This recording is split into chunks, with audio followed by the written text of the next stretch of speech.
बकोध्यानम गुरुकुल शिक्षा प्रणाली से प्रेरित विद्यार्थियों के आदर्श लक्षणों में से संस्कृत साहित्य के अंतर्गत इस श्लोक का अंश महत्वपूर्ण माना जाता है। साक्षात्कार कक्ष में भी जब आप आज्ञा लेकर प्रवेश करते हैं और जब साक्षात्कारकर्ता आपसे कई सवाल साक्षात्कार कक्ष में करते हैं, तब आप ध्यान से एकाग्र होकर उनके प्रश्नों को सुनकर उसका जवाब देते हैं। बकोध्यानम यानी बगुले की तरह एकाग्र होकर ध्यान लगाना साक्षात्कार कक्ष में भी महत्वपूर्ण माना जाता है।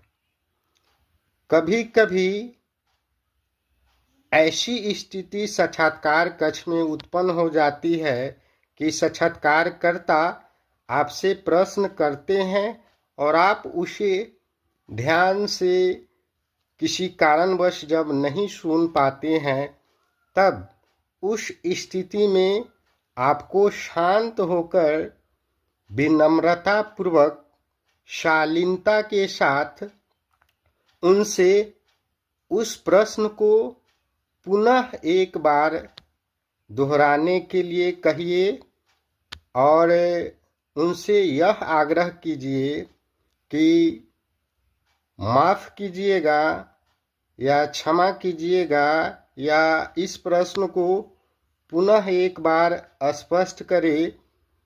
तब साक्षात्कारकर्ता आपको फिर से उस प्रश्न को पूछते हैं।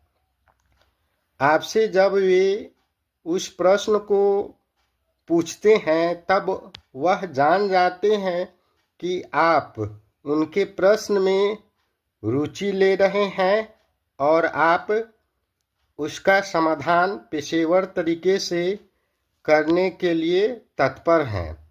इससे यह हो पाता है कि आप साक्षात्कारकर्ता पर स्पष्ट प्रभाव डालने में सक्षम हैं और इससे वे प्रभावित होते हैं।